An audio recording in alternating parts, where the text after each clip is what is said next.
Hi hello everyone, welcome back to my channel. ఎలా ఉన్నారు అందరూ? నేను చాలా బాగున్నాను. సో ఇవాళ అయితే నేను మేక కాళ్ళకూర చేశానండి. ఎలా చేశానో సింపుల్ వేలో నేను చూపిస్తాను. మామూలుగా కాళ్ళకూర అంటే మనము జస్ట్ తాగడానికి అనేది చేసుకుంటాము, ఎక్కువ దానికే ప్రిపేర్ చేస్తాము. సో రైస్కి కూడా కలుపుకొని తినేలాగా ఎలా చేసుకోవాలో థిక్ కంటెస్టెన్స్తో నేను చూపిస్తాను. సో ముందుగా నా 2 జతల కాళ్ళు ఇలా కట్ చేపించాను. తర్వాత దాంట్లో కొంచెం ఉప్పు పసుపు వేసేసి కొంచెం వాటర్తో ఇట్లా క్లీన్ చేశాను అనమాట. దానిపైన చిన్న చిన్న వెంట్రుకలు ఉన్నా కొంచెం స్మెల్ ఉన్నా పోతుందన్నమాట ఈ విధంగా చేస్తే. సో ఈ విధంగా ప్రతి పీస్కి రబ్ చేస్తూ క్లీన్ చేసుకొని తర్వాత కడిగి పక్కన పెట్టేసుకోవాలి.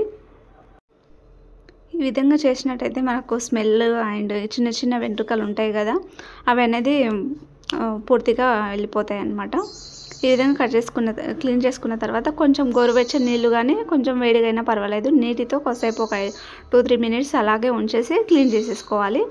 ఈ విధంగా నీట్గా క్లీన్ అయిపోయిన తర్వాత మనము మామూలుగా అయితే కొంచెం నోటికి టేస్టీగా ఉండడానికి కొంచెం చింతపండు, నిమ్మకాయ సైజ్ అంతా చింతపండు నానబెట్టుకొని పక్కన పెట్టేసుకోవాలి. వీలైతే టమాటా ఇంట్రెస్ట్ ఉన్న వాళ్ళు టమాటానే వేసుకోవచ్చు. సో నేను చింతపండు ప్రిఫర్ చేశాను. తర్వాత దీనికి కావాల్సిన మసాలా స్పెషల్గా ప్రిపేర్ చేసుకుందాము. కొంచెం జీలకర్ర, లవంగాలు, దాల్చిన చెక్క, కొంచెం ఎండుమిర్చి, ధనియాలు ఇవన్నీ వేసేసి ఫైన్గా పౌడర్ చేసుకోవాలి. ఈ విధంగా చేసేసుకోవాలి. ఈ ఎండు కొబ్బరి ముక్కలు వేయడం వల్ల మనకు గ్రేవీ అనేది మంచి కన్సిస్టెన్సీ వస్తుందన్నమాట. అలాగే తర్వాత మనకు ఉల్లిపాయ ముక్కలు పేస్ట్గా చేసుకోవాలి. ఒకవేళ ముక్కలు కట్ చేసి వేసుకునే దానికంటే ఈ విధంగా పేస్ట్ చేసి వేసుకుంటే మనకు గ్రేవీ అనేది మంచి కన్సిస్టెన్సీ చిక్కగా వస్తుంది. రైస్ కూడా చాలా తినాలనిపిస్తుంది అన్నమాట. సో ఉల్లిపాయ పేస్ట్ కొంచెం ఆయిల్లో ఫ్రై చేసుకోవాలి. పచ్చివాసన పోయేంత వరకు కొంచెం జీలకర్ర కానీ షాజీరా కానీ రెండిట్లో ఏదో ఒకటి వేసేసుకొని ఉల్లిపాయ పేస్ట్ కొంచెం కొత్తిమీర, పుదీనా వేసేసి ఆయిల్లో ఫ్రై అయ్యేంత వరకు కొంచెం వేయించుకోవాలి, బ్రౌన్ అయ్యేంత వరకు. తర్వాత అల్లం పేస్ట్, పసుపు వేసేసుకొని పచ్చివాసన పోయేంత వరకు మనం ఈ విధంగా నీట్గా ఫ్రై చేసేసుకోవాలన్నమాట.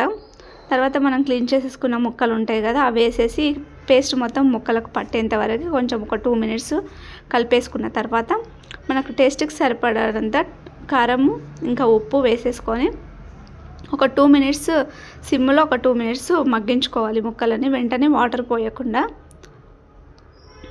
ముక్కలకి ఉప్పు కారం అనేది మంచిగా పడుతుంది. వెంటనే వాటర్ పోస్తే అవి కడిగినట్టు అయిపోతుంది అనమాట.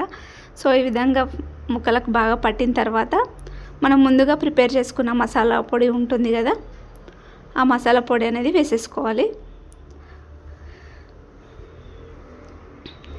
మనకి ఈ మసాలా వల్ల మంచి స్మెల్, టేస్ట్ ఇంకా కన్సిస్టెన్సీ వస్తుంది. మనకు ఎంత కావాలో అంత వేసేసుకున్న తర్వాత వాటర్ మాత్రం ఎక్కువనే పోసుకోవాలండి. కాళ్ళకి ఎక్కువసేపు ఉడికించాలి కాబట్టి నేను మామూలుగా 5 to 8 విజిల్స్ పెడతాను. ఆల్మోస్ట్ ఒక 1/2 లీటర్ పైనే పోసాను అనమాట వాటర్. ఈ విధంగా ఎక్కువ పోసుకుంటే ఫైన్గా మంచిగా ఉడుకుతాయి పీసెస్. 5 to 10 విజిల్స్ వరకు పెట్టేసుకున్న తర్వాత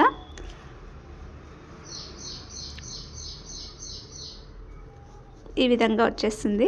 తర్వాత మనం ఉడికిన తర్వాత లాస్ట్లో ఒక 2 విజిల్స్ చింతపండు పులుపు వేసి పుదీనా వేసేసుకొని మళ్ళీ ఒక 2 విజిల్స్ పెట్టుకుంటే మంచి టేస్ట్ వస్తుంది. అండ్ పులుపు, ఉప్పు అన్నీ కరెక్ట్గా సరిపోతాయి అన్నమాట. సో ఈ విధంగా మీరు కూడా ట్రై చేసి చూడండి. ఫైనల్గా ఈ విధంగా వస్తుంది. ఇది రోటీస్కి కానీ రైస్కి కానీ చాలా బాగుంటుంది. మీకు ఈ రెసిపీ నచ్చినట్లయితే లైక్ చేసి సబ్స్క్రైబ్ చేయండి. Thanks for watching. నెక్స్ట్ వీడియోలో కలుద్దాం.